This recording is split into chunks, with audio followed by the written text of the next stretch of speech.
오늘은 304쪽이다. 생태계 평형에 대한 얘기를 해보도록 하자. 자, 생태계 평형인데요. 여기 지금 보시면 어렸을 때 배웠던 거랑 비슷한 게 나와 있을게요. 103쪽이요?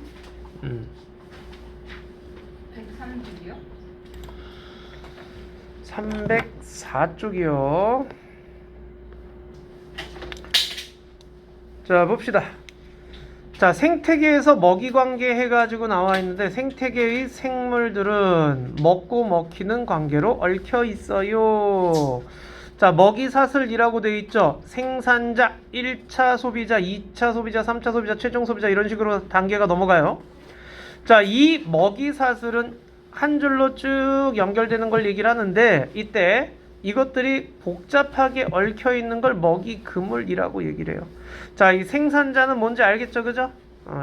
자, 그 다음 그거를 먹어대는 1차 소비자가 있고, 또 그거를 소비하는 2차 소비자가 있죠. 자, 그 다음 그걸 또 소비하는 3차 최종 소비자, 이런 식으로 되는 거야.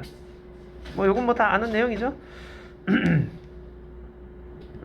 자, 그리고 옆에 이게 해양 생태계의 먹이 그물도 한번 봐주세요. 식물 플랑크톤이 생산자에 속하는 거야. 강합성을 하는. 자, 그 다음 동물 플랑크톤이 1차 멸치는 뭐 1차, 2차, 2차가 되는 거죠. 그래서 자, 이런 식으로 해서 최종 소비자까지 나가게 됩니다요. 먹이 그물 무슨 말인지 알겠죠? 여기서 별표는요, 이놈이에요. 자, 생태계의 에너지 흐름이라고 되어 있는데, 생태계에서요, 에너지는 먹이사슬 통해 유기물의 형태로 상위 영양 단계로 이동한다. 그러니까 에너지가요, 먹이사슬을 통해서 유기물 형태로 상위 영양 단계로 넘어간다라는 그런 얘기야. 자, 왜 그러겠어? 먹으면서 다음 단계로 넘어간다, 그런 뜻이야. 자, 유기물에 저장된 에너지는 각 영양 단계에서 생명활동을 통해 열에너지로 방출되고, 남은 것이 상위 단계로 간다. 요걸 체크해줘. 생명활동을 통해 방출되는 애가 있고요, 남은 것이 상위 단계로 이동한다라는 거 체크해주세요. 남은 것이 상위 단계로 가는 거야. 그러면 남은 게 다음 단계로 넘어가는 거니까 어떻게 돼요? 상위 단계로 갈수록 에너지 양은 감소하게 되는 거지요. 됐니? 자, 밑에 보시게 되면 잘 볼 수 있는데, 태양 에너지 중에서 여기 생산자가 받아서 쓰고 있는 에너지. 근데 이 생산자 살아있잖아. 그럼 세포호흡을 통해서 에너지를 또 발생하겠죠. 그럼 지 스스로 발생되는 에너지가 있을 거고, 자, 그럼 죽어가지고 분해자 쪽으로 가는 에너지가 있을 거고, 그럼 나머지가 1차 소비자로 넘어가는 거예요. 그 1차 소비자도 또 살다 보니까 에너지가 어떻게 돼? 호흡을 통해서 방출되는 애 있을 거고, 죽으면 또 분해자로 가는 애 있을 거고, 다음 단계로 나머지가 간다라는 이런 식이야. 어떤 개념인지 알겠죠? 그래서 에너지가 호흡을 통해서 열 에너지 형태로 빠져나가게 되는 거, 요걸 얘기를 하는 거야. 자, 그러다 보니까 다음 단계로 가면 갈수록 에너지 양은 어떻게 돼? 점점 감소하게 되는 거죠. 에너지 양이 감소하게 되는 거예요. 자, 태양의 빛에너지는 광합성을 통해서 화학에너지로 유기물로 저장이 됐고요. 빛에너지가 유기물 형태로, 화학에너지 형태로 저장된 거예요. 자, 이 유기물 형태가 또 먹이사슬을 통해서 상위 단계로 넘어가게 되는 거예요. 근데 상위 단계로 갈수록 에너지 양은 감소한다라는 얘기야. 왜냐하면 생명활동에 의한 열에너지나 또는 사체나 배설물을 통해 포함된 에너지 형태로 다음 단계로 안 가고 빠져나가는 애들이 있다라는 얘기죠. 자, 요거 한번 에너지 효율. 자, 전 영양 단계의 양분의 현 영양 단계의 양 곱하기 100. 자, 1차 소비자의 에너지 효율 보시면요, 1차 소비자 에너지 효율 요거야. 그럼 전 영양 단계의 에너지 양은 2810이었죠. 그 다음 현 영양 단계에서의 에너지 양은 3021이죠. 그래서 곱하기 100 하면 14.5%가 넘어갔다, 그런 의미가 되는 거예요. 자, 여기 요거 한번 볼게요. 이 의미가 태양 에너지가 왔어요. 생산자가 화학 에너지를 만들었어요. 1차 소비자가 그걸 먹었어요. 2차 소비자가 먹었어요. 죽으면 분해자가 그걸 먹고요. 오케이? 에너지가 이렇게 돌고 있는 거야. 그런데 중간중간 뭐 하고 있니? 열 에너지로 지금 빠져나가고 있죠. 이 빨간색이 에너지의 흐름이에요. 자, 그래서 분해자도 역시 열을 발출시키게 된다라는 그런 얘기야. 그런데 물질 순환 보세요. 물질 순환 같은 경우에는 물질은 순환해요. 빠져나가는 게 있어 없어? 없죠. 이 안에서 돌고 도는 거예요. 물질은. 그런데 에너지는 순환하지 않고 흐른다라는 개념으로 얘기를 하는 거야.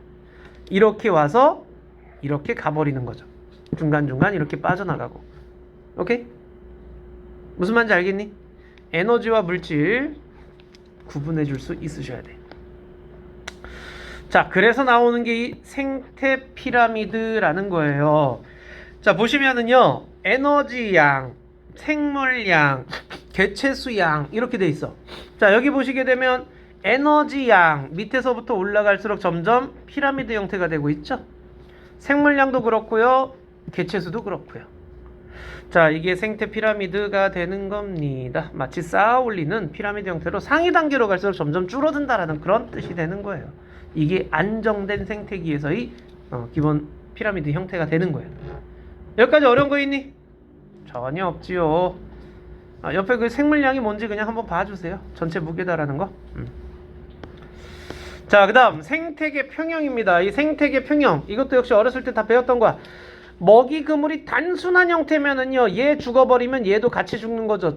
먹을 게 없으니까. 그래서 생태계가 평형을 이루려면 종 다양성이 높아야 된다. 즉 먹이 그물이 복잡한 형태가 돼야 된다라는 그런 얘기야. 자, 구성하는 생물 종류수, 물질량, 에너지 흐름 등이 안정한 상태를 유지하는 걸 생태계 평형이라고 얘기를 하게 되는데, 먹이 그물이 복잡할수록 평형이 잘 유지가 된다라는 그런 얘기예요. 그래서 뭐 하나 사라진다고 해가지고 개구리가 사라져도 뱀은 다른 걸 먹을 수 있는 거죠. 오케이? 올빼미도 다른 거 먹을 수 있고 매도 다른 거 먹을 수 있고 그렇다. 개구리가 사라졌다 그래서 얘네들이 막 누가 다시 같이 죽고 그런 거 없죠. 근데 단순한 데서는 어떻게 돼? 개구리 사라지면 뱀도 같이 사라지는 거죠. 알겠죠? 그래서 생태계 평형이 유지가 되려면 종의 다양성이 높아야 된다라는 그런 얘기예요. 자, 이것도 별표 한번. 생태계 평형 회복하는 과정인데요. 평형 유지 원리. 자, 이렇게 피라미드 형태로 생태계가 안정돼 있었는데 만약에 어떤 요인에 의해서 일시적으로 생태계 평형이 깨지더라도 시간이 지나면 회복이 됩니다. 자, 안정된 개체 생태계에서 1차 소비자 개체수가 일시적으로 증가합니다. 여기 보면 1차 소비자가 증가하는 거 보이죠? 자, 자, 1차 소비자가 증가했으면 어떻게 되겠니? 생산자는 감소하겠죠? 많이 먹히니까. 근데 2차 소비자는 어때요? 2차 소비자 입장에서는 먹이가 증가한 거지. 그럼 2차 소비자 증가하겠죠? 그럼 여긴 감소하고 여긴 증가하는 이런 형태가 돼. 그런데 먹이가 감소했으니까 따라서 누구도 감소해야 돼. 1차 소비자 다시 감소해야 되겠죠. 왜? 먹이가 없잖아. 줄었잖아. 그럼 1차 소비자가 감소하면 또 덩달아서 누구도 감소해. 2차 소비자도 먹이가 줄니까 감소하겠죠. 그래서 다시 생태계가 회복됐어. 그럼 1차 소비자 줄으니까 다시 생산자는 증가하고 이런 식이야. 그래서 생태계가 회복되는 과정을 얘기를 하는 거야. 자, 그런데 주의점이 하나 있어. 요 처음 생태계랑 이 나중에 회복된 생태계는 어떻게 양이나 이런 게 같을까 다를까? 당연히 다를 수밖에 없겠죠. 그죠? 자, 이 대표적인 예가 이거예요. 메리인 교과서에만 나오는데 그래도 알고 계셔야 돼요. 1905년 카이바브 고원에서 사슴을 보호하려고 늑대 사냥을 허용한 거야. 그래서 늑대 사냥이 허용된 시점에서부터 늑대 개체수가 확 주는 게 보이죠. 늑대 개체수가 주니까 사슴 개체수가 확 늘어나는 게 보이죠. 근데 문제는 사슴 개체수가 늘어나니까 초원의 건초 생산량이 어떻게 되고 있어? 확 줄어드는 게 보이죠. 먹이가 줄었다는 얘기야. 이게 먹이가 줄으니까 사슴도 어때? 먹을 게 없지. 개체수가 확 줄어드는 게 보이죠. 이해되죠? 무슨 말인지? 얘가 확 줄어드니까 다시 초원이 살아나고 있는 거 보이죠. 오케이? 자, 이렇게 생태계 평형, 인위적인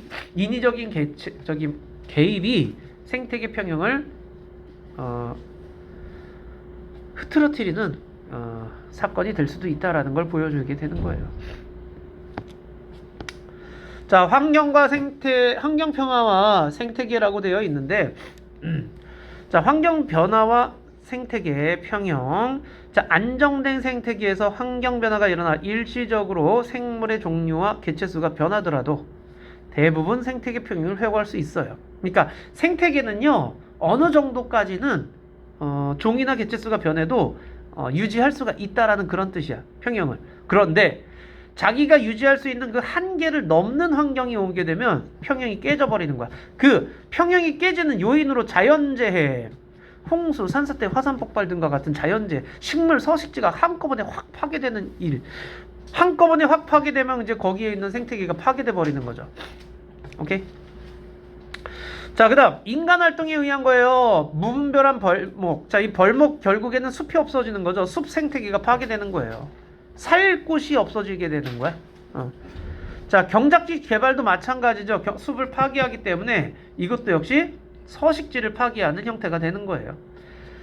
자, 건물들 이렇게 막 무질서하게 세워놓잖아요. 우리 도시에 열섬 현상이라는 게 돼. 오염물질이 쌓이고 있어. 공기순환이 잘 안 되니까 오염물질 쌓이고. 여기 도심 기온이 주변 기온보다 높은 현상. 자, 자동차 공장, 주택 등 이런 것들로부터 열기관이 많다 보니까 열섬 현상이 나타나게 돼요. 자, 그리고 환경오염, 생활폐소, 뭐 축산폐소와 같은 이런 물질들이 하천으로 흘러들어가서 환경오염이 일으켜지는 거. 인구의 도시 집중과 산업화. 인구들이 도시에 집중하죠. 산업화가 발달하죠. 이산화탄소 농도가 증가하죠. 지구온난화 초래하고 있죠. 지구 기후가 달라지고 있죠. 서식지가 파괴되고 있죠. 이런 식이야. 결국엔 다 이게 뭐야? 인간이 자연을 파괴하고 있다라는 그런 얘기죠. 자, 그럼 어떤 노력을 해야 될까요? 서식지를 보호해주고요. 훼손된 서식지를 복원해줘야 돼. 그래서 생태하천 복원 사업. 콘크리트 제방이 대신에 나무나 풀 등 자연재료를 이용해서 하천을 정비하는 거예요. 그래서 자연스럽게 수질 정화 설치해가지고 물길도 자연스럽게 만들어주는 이런 게 이제 생물들한테 서식지를 제공하는 거고요. 국립공원 지정해야 되고요. 멸종위기 지정은 천연기념물 지정해야 되고요. 자, 그다음 생태 통로 같은 거 설치하는 거. 뭐 여기는 뭐 동물이 지나가는 길입니다. 이런 것들 써져 있는 거 있잖아. 고속도로 가다 보면 그게 생태 통로예요. 그래서 서식지가 연결되게끔 해주는 역할을 해줘요. 자, 옥상 정원 가꾸거나 도시 중심부에 숲을 조성하거나 바람길 확보하거나 이런 것들을 해줘야 된다라는 그런 얘기까지. 오케이, 됐죠? 자, 그러면 해보자.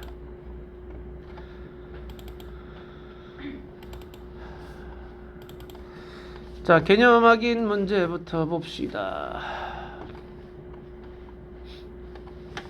뭐예요, 1번은? 뭐니? 먹이사슬. 2번은요? 먹이 그물에 대한 얘기죠. 먹이 그물은 먹이사슬이 복잡하게 얽혀서 형성된 것이다. 이렇게 얘기하는 거죠. 자, 생태계의 에너지는 태양의 빛에너지죠. 생산자 1차 최종 소비자 이렇게 돼요. 그 다음 차례차례 이렇게 밑에서부터 쌓아 올린 걸 뭐라고 한다고? 생태 피라미드라고 얘기를 하죠. 자, 안정한 상태 유지하는 걸 생태계 평형이라고 얘기를 하죠. 생태계 평형. 평형 유지 원리는요, 생태 깨지더라도요, 먹이사슬 의해서 생태계가 복원이 되는 걸 얘기를 하는 거예요. 오케이, 1번부터 5번까지 한번 해보도록 하자.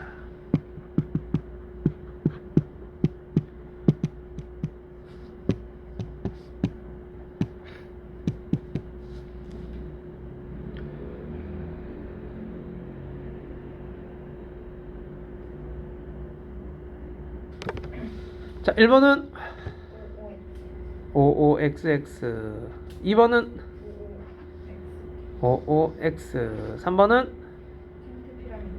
생태 피라미드, 기억 니은, 4번은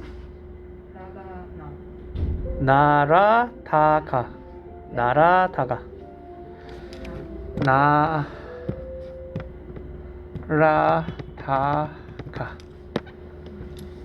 오케이? 1차 소비자가 일시적으로 증가한 게 나잖아요. 그 다음 1차 소비자가 증가했으면은요 생산자는 감소하고 2차는 증가하죠. 자, 그 다음에 얘가 이제 1차 입장에서는 먹이가 감소했으니까 얘네들이 감소하게 되는 거야. 얘 감소하면 얘도 감소하고 1차가 감소했으니까 생산자 입장에서는 먹는 애들이 줄어드니 얘는 증가하고 그래서 가처럼 되는 거고. 오케이? 자, 5번은요 기역, 니은, 디귿, 미음, 비읍이죠. 어려운 건 없지, 그지? 자, 뒤에 거 문제 한번 해보자. 뭐 14문제밖에 안 되네. 실력어까지 다 해보세요. 311쪽까지 해주셔야 돼. 실력어까지. 1교시인데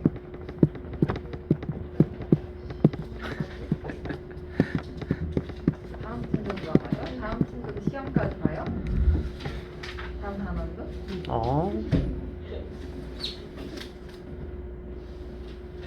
오케이. 자, 풀어보자.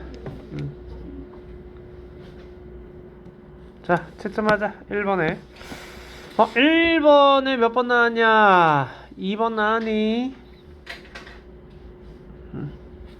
2번에 5번. 3번에 4번. 4번에 4번. 여기서 틀린 거? 없어. 5번에 4번 나왔고요. 왜 틀렸어? 자, 보자. 5번 몇 번이라 했어? 3번이요. C는 1차 소비자이다. C는 뭐니? 생산자. 그렇지. 그래서 틀렸어요. 그 다음 6번에 자 6번에 3번 왜 틀렸어? 안 틀렸어? 7번에 2번 8번에 3번 틀린 사람? 자 8번에 보시게 되면은 1차 소비자 수가 증가하면 생산자 수가 감소를 한다. 1차 소비자가 증가를 하게 되면은요 요거 증가하니까 요거 감소하게 되는 거죠. 오케이? 자, 그 다음에 생태계 평형은 주로 먹이 사슬에 의해서 유지됩니다. 평형이 회복되는 과정은 순서대로 나열하면 기역, 니은, 디귿입니다. 어떻게 되니 이거? 니은, 기역. 그렇지. 니은, 기역, 디귿 이렇게 돼야 되죠. 오케이? 그래서 3번.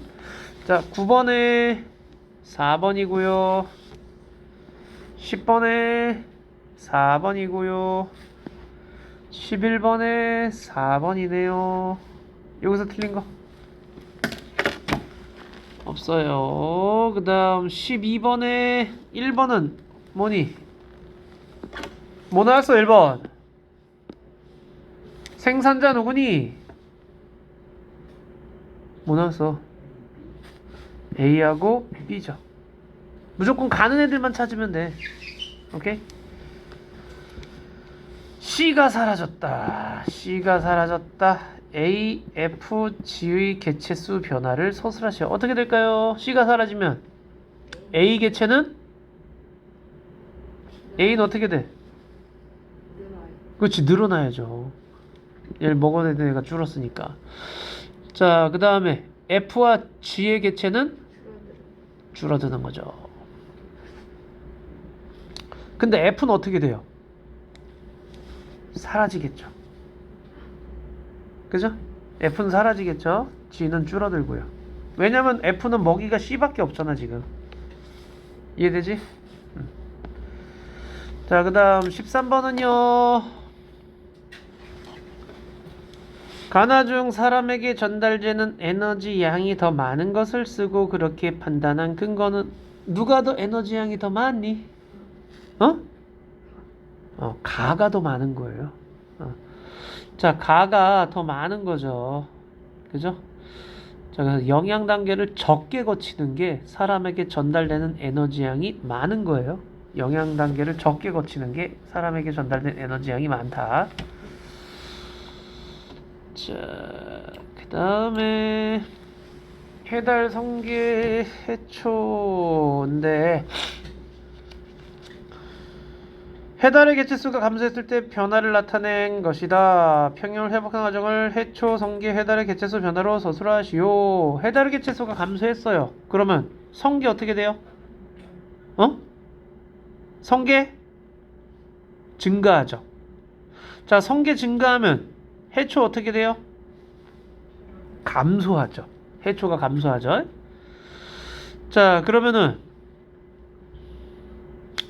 성계가 증가했으니까 해달수는 어떻게 되겠어요? 증가하는 거죠. 여기까지 됐죠? 오케이. 자, 그 다음 단계로 이제 넘어가게 되면은요, 성계가 증가를 했잖아요. 그죠? 그런데, 해초가 감소를 했잖아요. 해초 감소했으니까 다시 성계도 감소하겠죠. 성계 감소하니까 해달도 다시 또 감소하겠죠. 그래서 다시 생태계 평형이 이루어집니다. 라는 거예요. 이거 어떻게 길게 쓰냐, 이걸? 서술형 이런 거 안 나오겠죠? 자, 그 다음 1번에 3번 나왔니? 2번에 4번, 3번에 5번, 4번에 1번. 틀린 것 중에 질문 1번하고 3번하고 4번하고. 자, 1번에 보시게 되면 옳은 것만 고르시오 그랬는데 토끼야 메뚜기. 토끼 어딨니? 토끼. 그 다음 메뚜기 어딨니? 메뚜기는 디귿에 속한다. 디귿 1차 소비자죠, 디귿이. 그러니까 기억 맞지요. 들쥐의 개체수가 증가하면, 이게 증가를 하게 되면 올빼미 개체수는 증가해야죠. 들쥐가 증가하면 얘도 증가해야죠. 오케이? 네, 틀렸죠. 영양단계별로 나타날 때 나와 같은 형태를, 그쵸? 나와 같은 피라미드가 영양단계도 나타나겠죠. 생물 양을 나타내서. 자, 됐죠? 그래서 기억 띄우시고요. 그 다음 3번은요. 어디 보자. 기억은. 자, 지금 10만이죠? 9만이죠? 그럼 얼마가 같다는 얘기야?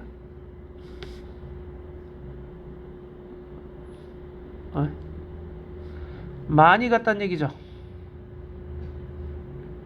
오케이? 자, 만 중에서 5,500과 3,500이 빠져나갔어. 그럼 기억은 얼마가 간 거겠니? 1,000이 간 거죠. 맞네요. 됐어요? 그 다음에 600과 200이 빠져나갔어요. 좀 800이 나갔으니까 C에는 얼마 갔겠니? 200 갔겠죠. 50 갔으니까 니은은 150 갔겠네. C의 에너지 양은 니은 플러스 50에 해당될 수 있다. 그쵸? A의 에너지 양은, A 어딨니? A의 에너지 양은 C 에너지 양의 50배이다. 맞죠? 알겠어, 이거? 그 다음 4번에는요,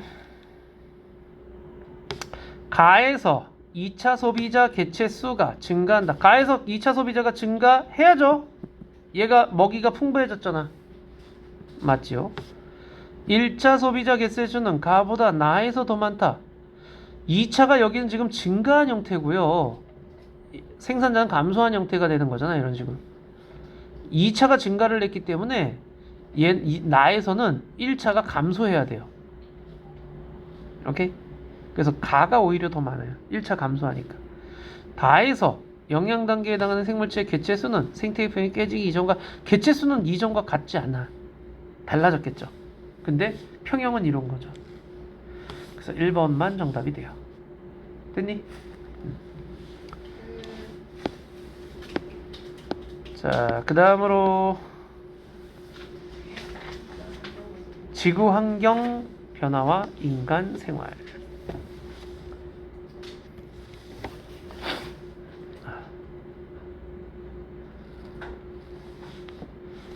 자, 이번에는 지구 환경 변화와 인간 생활 해가지고 나와 있게 되는데, 자, 요거 지구 환경 변화, 인간 생활인데 첫 번째 기후 변화라는 말이 나와 있죠. 기후 변화. 여기 옆에 보시면요, 기후가 뭔지 나와 있어요. 오랜 기간 동안 평균적으로 나타난 대기 상태를 기후라고 얘기를 하는 거예요.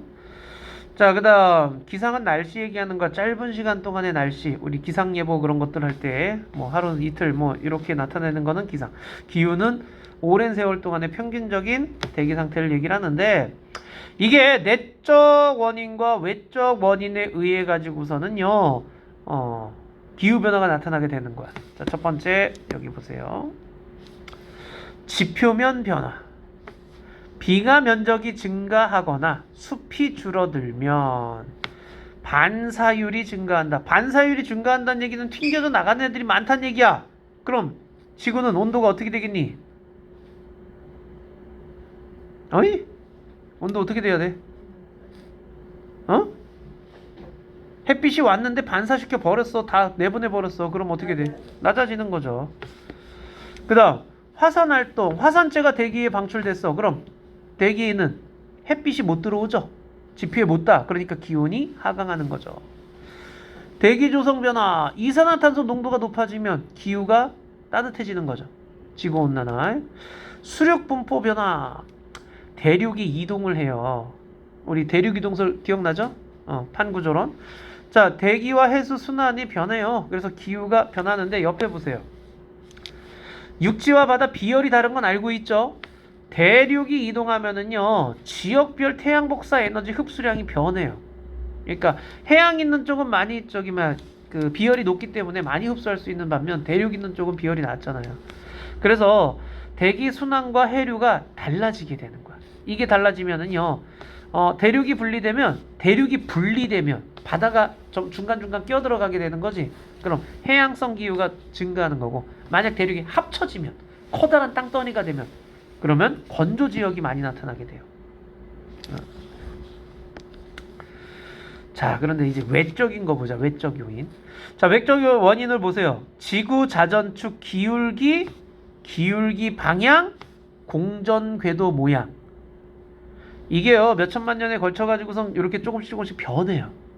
변화가 일어나게 되는데, 이때 태양 복사 에너지 양이 달라지게 돼. 그러면은 여기 보시면 현재 자전축은요, 공전궤도면에 그 공전궤도 수직축에 23.5도 기울어져 있어요. 이렇게. 근데 자전축 기울기가 여기서 이렇게 커질 때가 나타나네. 그러니까 자전축이 이게 이렇게 돌고 있으면 이 자전축이 이런 식으로 이렇게 회전을 하는데, 움직이는데 이 각도가 더 커지거나 줄거나 이렇게 돼요. 그리고 이게 이렇게 돌면서 가만히 있는 게 아니라 이런 식으로 역전도 돼요. 어디처럼? 이렇게 기울기가 반대로 될 때가 있어. 자, 이런 식으로 자전축의 변화가 나타나게 되는데, 지금 현재 같은 경우에는 여기 원일점 근일점은 아나? 지구 공전 궤도가 완전 원이 아니죠. 타원 형태예요. 자, 그래서 타원 형태이기 때문에 타원 형태로 이렇게 있을 때 태양 가까이 있을 때가 있고 태양에서 멀리 있을 때가 있죠. 그거 얘기하는 거야. 지금 현재는요, 이렇게 되는 거야.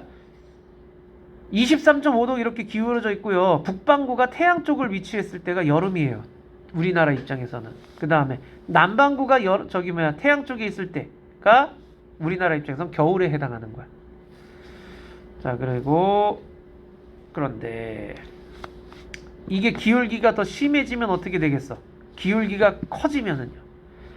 지금 북반구 입장에서는 여름에는 태양 복사 에너지 양이 많아지고 겨울에는 태양 복사 에너지 양이 줄어드는 현상이 나타나.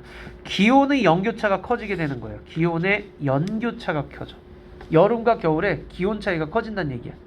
알겠죠? 기울기가 반대로 되면 또 무슨 사태가 벌어지느냐? 이젠 이쪽에 왔을 때가 겨울이 돼버려. 북반구 입장에서는. 그 다음 여기 왔을 때가 여름이 되는 거죠. 자, 근일점에 오고 원일점에 갔을 때니까 근일점에 왔을 때가 여름이 돼버리기 때문에, 그러니까 입사량의 차이가 나타나게 돼요. 오케이? 더 가까워졌잖아.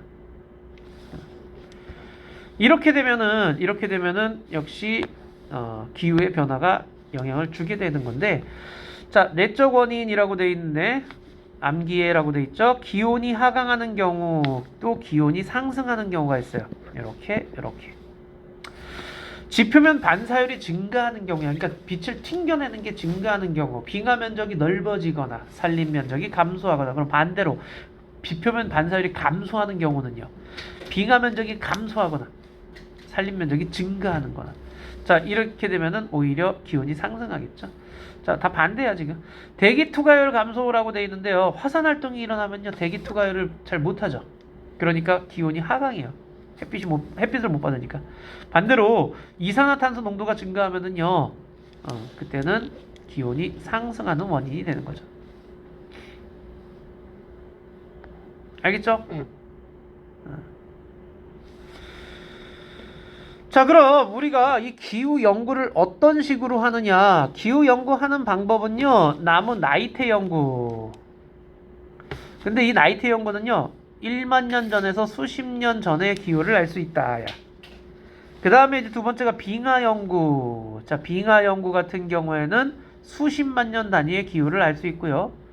화성 연구, 수억 년 단위의 기후를 알 수 있어요. 자, 나무 나이테 연구 같은 경우에는요, 나이테는 알죠? 그죠? 얘가 온난하고 강수량이 많을 땐 생장 속도가 빨라요. 그러니까 나이테 간격이 넓은 거예요. 반대로 이게 이제 생장 속도가 느리면 나이테 간격이 좁게 되는 거죠. 자, 1년에 한 개만 형성되고요. 그래서 이게 나이테를 셈으로 인해서 이게 몇 년 전 건지도 알 수 있다라는 그런 얘기야. 그리고 나이테 간격을 측정해 가지고서는요, 그 간격대에서 어떨 때는 비가 많이 왔네, 어떨 때는 비가 좀 적게 왔네, 이런 것도 알 수 있는 거예요. 이런 식으로. 자, 그 다음 빙하 연구인데요. 이 빙하 연구 같은 경우에는 빙하를 만들 때, 빙하가 만들어질 때 눈이 내리잖아, 그 위에 또 눈이 내리잖아, 그 위에 또 눈이 내리잖아, 이런 식이죠. 그럼 뭐야? 층층이 쌓이죠. 그럼 첫 번째 눈이 왔을 때 그 안에 있던 공기들이 빠져나가지 못하고 그 얼음 안에 갇혀버리게 되는 거야. 그게 그 공기방울을 분석하는 거죠. 그러면은, 그리고 빙하의 코어에 쌓이고, 그러니까 겨울 되면 눈이 많이 오잖아. 여름 되면 눈이 적게 오잖아. 그러니까 겨울에 왕창, 여름에 조금. 겨울에 왕창, 여름에 조금. 그러니까 그게 이제 뭐가 나타나게 되는 거야? 층이 나타나게 되는 거죠. 그 층을 세면 이게 몇 년 전 건지 이제 또 과거로 또 갈 수 있는 거예요. 자, 그리고 그 당시에 대기 성분을 공기방울 분석을 통해서 알 수 있게 되는 거죠. 그 다음 화성 연구.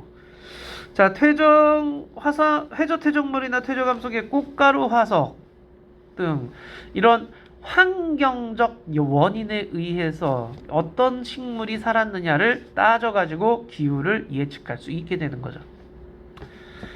그래서 과거 이렇게 이런 것들을 연구해가지고 과거 기후 변화를 봤어요.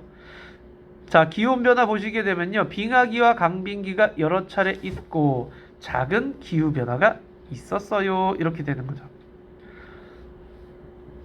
자, 지질시에는 기온이 낮아진 빙하기와 기온이 높아진 강빙기가 반복되고 있었어요. 근데 최근에는 어떻게 되고 있어? 기온이 급격히 상승하고 있다라는 그런 얘기야.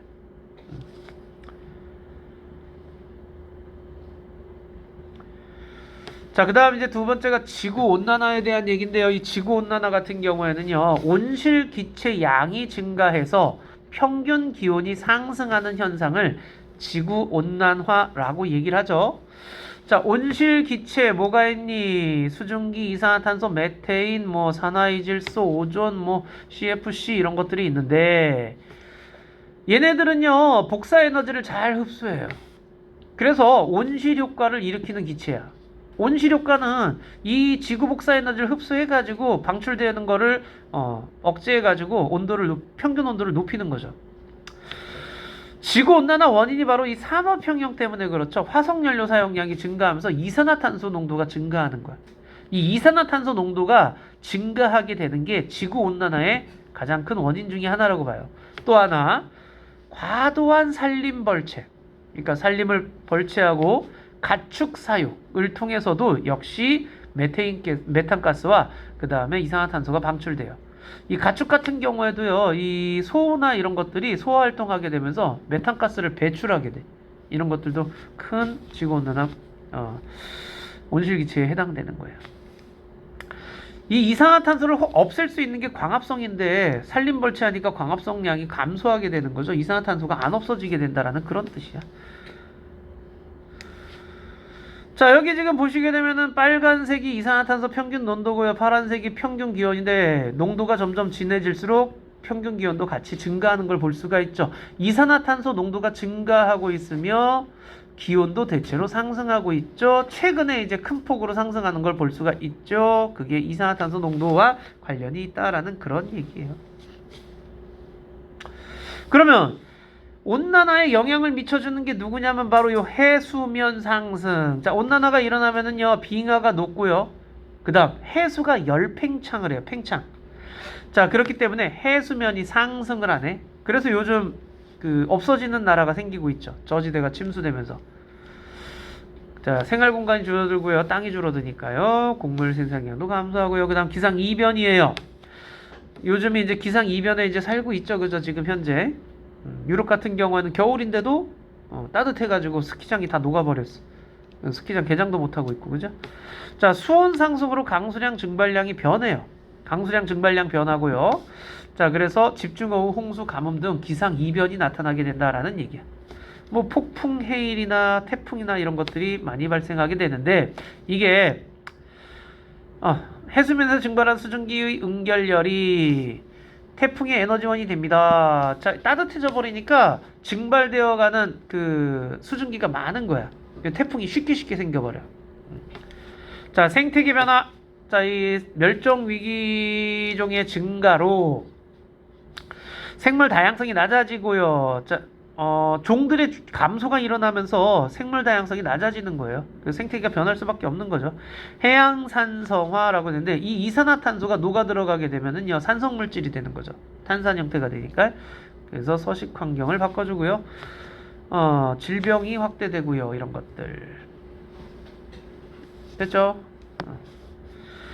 한반도와 지구 온난화인데 이 한반도 같은 경우에는요, 여기 지금 우리나라가 보라색, 지구 전체가 보라색이고 우리나라가 요 검은색인데 보면 알겠지만은 지구 전체보다 우리나라가 훨씬 더 높다라는 걸 볼 수가 있어. 요즘 근래 들어가지고 평균 기온이 급격하게 상승하는 중이에요. 자, 20세기 우리나라 평균 기온 상승률은 지구 전체 평균 기온 상승률의 약 2배. 상승률이 크죠? 30년간 평균 기온이 급격히 증가하는 걸 볼 수가 있어요. 자, 그게 이산화탄소 농도와 메테인 농도가 증가하기 때문에 그런 거고요. 그래서 나타나는 게 계절 길이 변화. 요즘 여름 길어지고 겨울 짧아지죠. 자, 그 다음 봄꽃 개화 시기가 점차 빨라지고 있고요. 아열대 기후로 확대되고 있어요. 아열대 기후대가 확대되고 있어요. 자, 그 다음 동물 서식지에도 농작물에도 변화가 일어나고 있어요. 이 연안에서 이제 난류성 어종이 많이 증가를 하고 있다라는 거. 됐죠? 그럼 얘를 어떻게 막아줘야 되느냐? 결국에는 온실기체를 배출량을 줄여야 돼요. 그래서 요즘 한창 이거 난리죠. 화석연료 사용 억제해야 되고요. 신재생 에너지 개발해야 됩니다. 에너지 효율이 높은 기술을 개발해야 되고요. 숲 면적도 늘려야 되죠. 그래야지만 이 광합성을 할 수 있는 거니까. 국제협약도 지켜줘야 된다라는 얘기야. 그래서 UN 기후 변화 협약, 파리 협정 등에 가입해서 협약을 이행합니다. 라고 했는데 UN 기후 변화 협약 같은 경우에는 요거 온실기체의 배출 감속 전략을 수립하고, 파리 협정 같은 경우에는요, 모든 국가가 자발적으로 이산화탄소 감축에 참여할 것을 촉진하는 그런 얘기. 결국엔 CO2 감소하자고 열심히 노력하고 있는 중이에요. 여기도 어려운 거 없지? 그죠? 힘들어? 자, 기후변화의 원인이라고 돼 있어요. 요거 어떤 원인이냐? 지구 내적 원인이죠. 그 다음 자전축 기울기라든가 방향이라든가 이런 거는 지구 외적 원인이 되는 거죠. 자, 그래서 남은 IT 연구나 비인간 화성 연구나 기후가 온난하고 강수량이 많을수록 나이테 간격이 넓어진다라고 얘기를 했죠.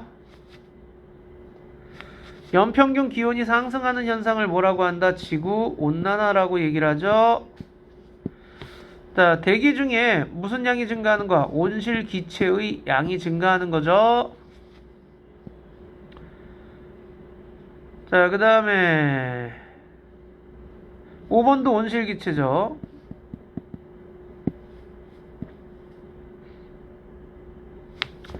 자, 그래서 이 지구 온난화 때문에요, 극지방 고산지대 빙하가 뭐 하고 있어요? 녹고 있죠. 융해되고 있죠. 해수는 뭐예요? 팽창하고 있다. 열팽창. 열팽창 배웠죠, 그죠? 온도가 높아져서 팽창하는 거. 해수면이 상승하고 육지 면적은 감소하게 되는 거죠. 자, 한반도의 지구 온난화 평균 기온이 뭐 하고 있다? 상승하고 있죠. 그래서 지구 전체 기온도 큰 폭으로 상승 중이에요. 큰일이죠. 자, 그러면은 여기 314쪽 해보자.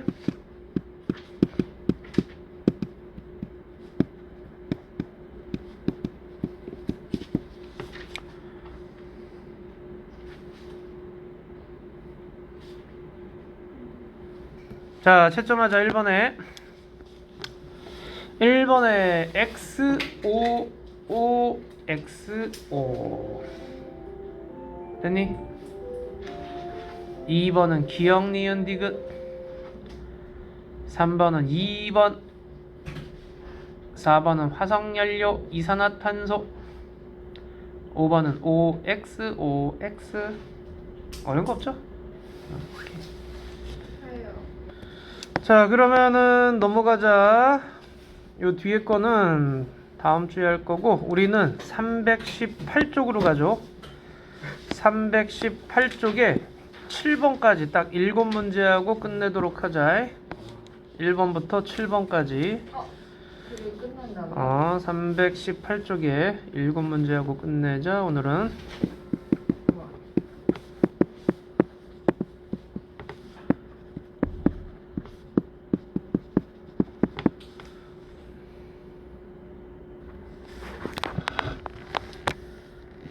자, 채점해볼까? 1번에 옳지 않은 것은 몇 번이냐? 5번 나왔니?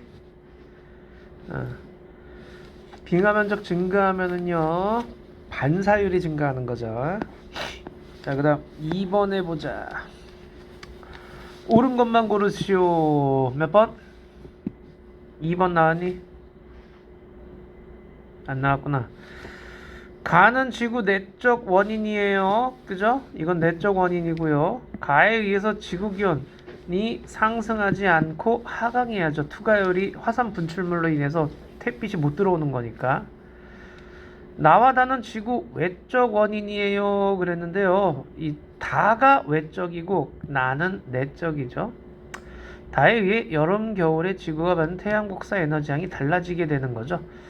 그래서 기억 리을이 돼야 돼요. 자, 3번에는 뭐야? 3번 나왔니? 오케이. 그 다음에 4번에는 5번이죠. 됐고, 그 다음 5번에는 5번이네요. 5번이 맞추면 해수의 녹은 산소가 아니라 이산화탄소에 의해서 산성화가 일어나죠. 오케이? 이산화탄소가 녹아서 탄산 형태가 되기 때문에 산성화가 일어나게 되는 거예요. 공기 중에 이산화탄소 양이 많아지니까 녹아 들어가는 양도 많은 거야. 됐어? 그 다음 6번에는 기억 디귿이죠. 맞았니? 자, 마지막 7번은요 5번이 되겠지요. 오케이. 오늘 여기까지 얘기합시다. 다음 주에 어디야? 315쪽부터 하자.